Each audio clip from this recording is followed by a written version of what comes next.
اعوذ باللہ من الشیطان الرجیم، بسم اللہ الرحمن الرحیم، الحمد للہ رب العالمین والصلاة والسلام علی سید الانبیاء والمرسلین وخاتم النبیین، اللہم صلی وسلم وبارک علی سیدنا محمد وعلی آلہ عدد انعام اللہ وافضالہ۔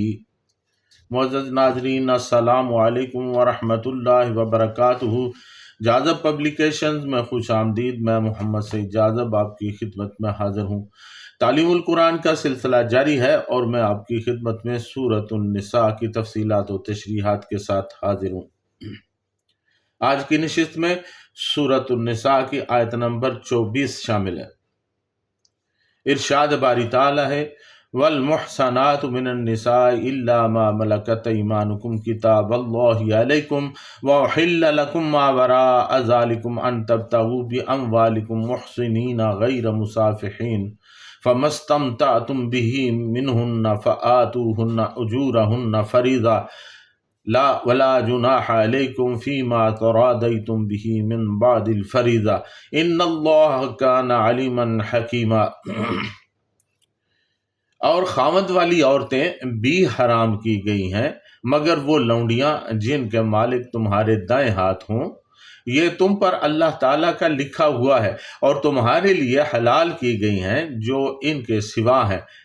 اپنے مالوں کے بدلے طلب کرو اس حال میں کہ نکاح میں لانے والے ہو، نہ کہ بدکاری کرنے والے۔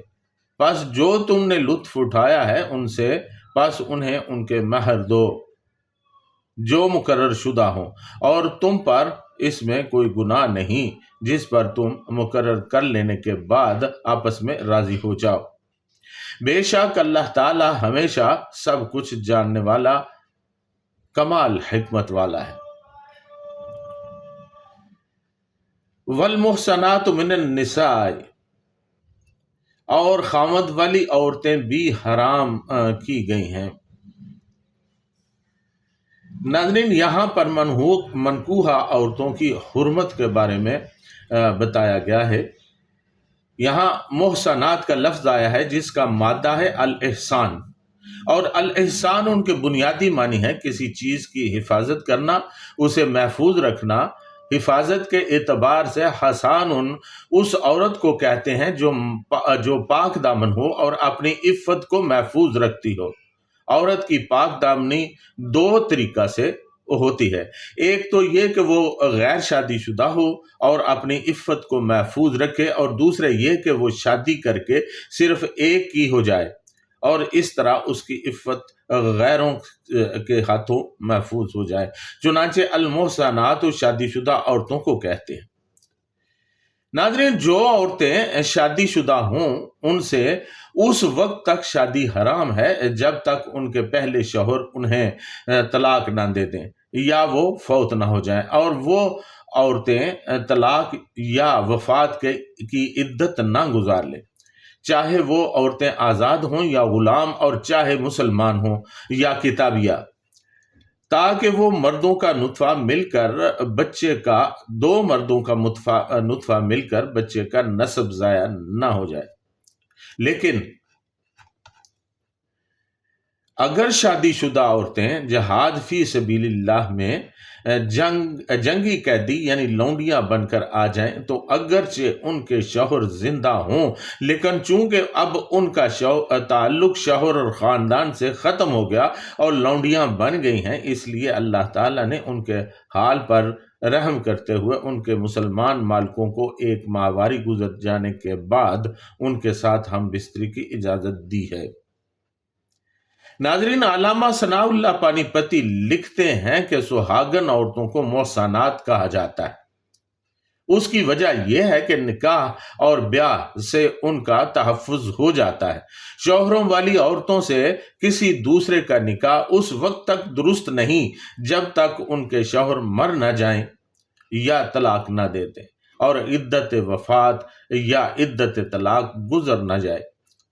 حضرت ابو سعید خدری رضی اللہ تعالیٰ عنہ فرماتے ہیں کہ اس آیت کا نزول ان مہاجر عورتوں کے متعلق ہوا جو خود بغیر شوہر کے ہجرت کر کے آ جاتی تھیں، اور بعض مسلمان ان سے نکاح کر لیتے تھے، پھر ان کے شوہر مسلمان ہو کر ہجرت کر کے آ جاتے تھے۔ اللہ تعالیٰ نے ایسی عورتوں سے نکاح کرنے کی ممانعت کر دی۔ اس حدیث سے مراد یہ ہے کہ آزاد عورت اگر ہجرت کر کے آ جائے اور اس کا شوہر مسلمان ہو تو خواہ وہ دارالحرب میں ہی ہو، اس عورت کا جدید نکاح جائز نہیں، کیونکہ دین دونوں کا ایک ہے۔ اگرچہ حکماً وطنیت کا اختلاف ہے، لیکن اگر کوئی عورت مسلمان ہو کر ہجرت کر کے آئے اور اس کا شوہر مسلمان نہ ہو اور دارالحرب میں موجود ہو تو ایسی عورت کا جدید نکاح درست ہے۔ پارہ نمبر 28 سورۃ الممتحنہ آیت نمبر 10 میں ارشاد باری تعالیٰ، یا ایھا الذین آمنوا اذا جاءکم المؤمنات مہاجرات فامتحنوہن اللہ اعلم بإیمانہن فإن علمتموہن مؤمنات فلا ترجعوہن الی الکفار لا ہن حل لہم ولا ہم یحلون لہن وآتوہم ما انفقوا ولا جناح علیکم ان تنکحوہن اذا آتیتموہن اجورہن۔ اے ایمان والو، اگر مومن عورتیں تمہارے پاس ہجرت کر کے آ جائیں تو ان کی جانچ کر لو، اگر جانچ کے بعد وہ مومن ثابت ہوں تو پھر کافروں کے پاس واپس نہ بھیجو، وہ ان کافروں کے لیے حلال ہیں، نہ وہ کافر ان کے لیے حلال، ان سے نکاح کرنے میں تم پر کوئی گناہ نہیں جبکہ تم ان کا مہر ادا کر چکو۔ ناظرین، امام ابو حنیفہ رحمۃ اللہ علیہ اور صاحبین رحمۃ اللہ علیہم کے نزدیک دارالحرب سے نکلتے ہی مومن عورت کی اپنے کافر شوہر سے فرقت ہو جاتی ہے، وطنیت حقیقتاً بھی بدل جاتی ہے اور حکماً بھی۔ امام ابو حنیفہ رحمۃ اللہ علیہ کے نزدیک فرقت کے بعد کوئی عدت بھی نہیں، لیکن صاحبین رحمۃ اللہ علیہ کے نزدیک اس کی عدت لازم ہے۔ امام مالک رحمۃ اللہ علیہ، امام شافعی رحمۃ اللہ علیہ اور امام احمد رحمۃ اللہ علیہ کے نزدیک مسلمان ہونے کے وقت 3 حیض ہو جانے کے بعد فرقت کا حکم ہوگا، بشرطے کہ شوہر نے اس سے قربت کی ہو، اور اگر قربت نہ کی ہو تو مسلمان ہوتے ہی فرقت کا حکم ہو جائے گا۔ وطنیت کے اختلاف سے ان ائمہ کے نزدیک کوئی اثر نہیں پڑتا۔ ناظرین، لونڈیوں سے مباشرت کے اصول و ضوابط اللہ تعالیٰ نے طے کر دیے ہیں۔ اس سلسلہ میں پہلے بھی گفتگو ہو چکی ہے،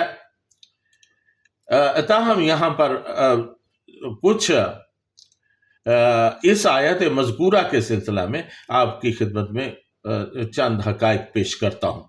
الا ما ملکت ایمانکم، مگر وہ لونڈیاں جن کے مالک تمہارے دائیں ہاتھ ہوں۔ ناظرین، جو عورتیں لونڈی بن کر تمہاری ملکیت میں آئیں وہ تمہارے لیے حلال ہیں، اگرچہ وہ پہلے سے منکوحہ ہوں۔ جب کوئی عورت جنگی قیدی بن کر لونڈی میں تبدیل ہو جائے تو اس کا پہلا نکاح ختم ہو جاتا ہے اور وہ مسلمان مرد کے لیے حلال ہو جاتی ہے۔ جنگی قیدیوں کی مختلف صورتیں قرآن مجید میں بیان کی گئی ہیں۔ فریقین جنگ کی رضامندی سے یا تو قیدیوں کا آپس میں تبادلہ کر لیا جاتا ہے یا کسی مصلحت کے تحت ویسے ہی انہیں چھوڑ دیا جاتا ہے، یا فدیہ وصول کر کے آزاد کر دیا جاتا ہے، یا قیدیوں کو قتل کر دیا جاتا ہے۔ اگر ان میں سے کوئی بھی صورت مناسب نہ سمجھی جاتی تو پھر گزشتہ زمانے میں غلام اور لونڈی بنا لیا جاتا۔ اگر ان میں سے کوئی بھی صورت مناسب نہ سمجھی جاتی تو پھر گزشتہ زمانے میں غلام اور لونڈی بنا لیا جاتا۔ اس آخری صورت میں بھی عمل درآمد حکومت ہی کی ذمہ داری تھی، اور وہ قیدیوں کو غلام اور لونڈی میں تبدیل کرے اور پھر انہیں مسلمانوں میں بھی تقسیم کر دے۔ یہ کسی فرد واحد کے اختیار میں نہیں تھا کہ از خود کسی کو لونڈی یا غلام بنا لے، بلکہ جس عورت کو حاکم وقت لونڈی بنائے گا وہی لونڈی سمجھی جائے گی، اور جس آدمی کے سپرد کرے گا وہی اس سے فائدہ اٹھانے کا مجاز ہوگا۔ غلام اور لونڈی بنانے کا ذکر بے شک قرآن مجید میں موجود ہے، مگر اس کی حیثیت محض اباحت کی ہے، یعنی اجازت کی۔ یہ نہ تو فرض ہے، نہ واجب اور نہ سنت، بلکہ جنگی قیدیوں کے ساتھ سلوک کا ایک ذریعہ ہے۔ لونڈی سے فائدہ اٹھانے سے پہلے عدت گزارنا ضروری ہے، اس سے عدت استبراء کہتے ہیں، اور یہ ایک حیض پر مشتمل ہوتی ہے۔ ناظرین، حضرت پیر کرم شاہ صاحب رحمۃ اللہ علیہ لکھتے ہیں کہ جو عورتیں میدان جنگ میں پکڑی جائیں اور ان کے خاوند دارالحرب میں رہ جائیں تو ان کا سابقہ نکاح ٹوٹ جاتا ہے، اور حکومت اسلامیہ اس عورت کو جس سپاہی کے حصہ میں دے وہ اسے ہم بستری کر سکتا ہے۔ جنگی قیدیوں کا مسئلہ ہمیشہ سے عورتوں کے لیے درد سر کا سبب بنا رہا ہے۔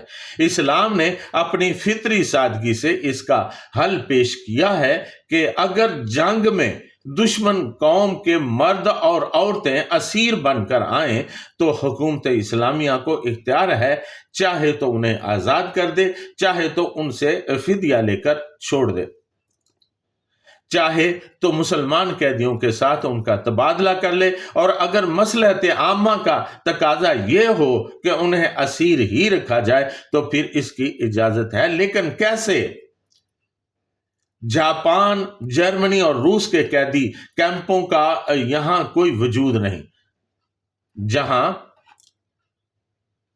انہیں بھوکا پیاسا رکھا جاتا ہے ہو، انہیں طرح طرح کی اذیتیں پہنچائی جاتی ہوں اور ان سے رات دن جبری مزدوری لی جاتی ہو، بلکہ اس کی صورت یہ ہے کہ انہیں سپاہیوں میں تقسیم کر دیا جائے۔ ہر سال اس کے آرام و آسائش کا خیال رکھے۔ جو اسیر عورت کسی کے حصہ میں آئے وہ ایک ماہواری گزرنے کے بعد اس سے صحبت کر سکتا ہے۔ اگر شکم میں اولاد پیدا ہوئی تو اس کے حقوق بالکل ویسے ہی ہوں گے جیسے دوسری اولاد کے۔ اب وہ اس لونڈی کو فروخت بھی نہیں کر سکتا، اور مرنے کے بعد وہ خود بخود آزاد ہو جائے گی۔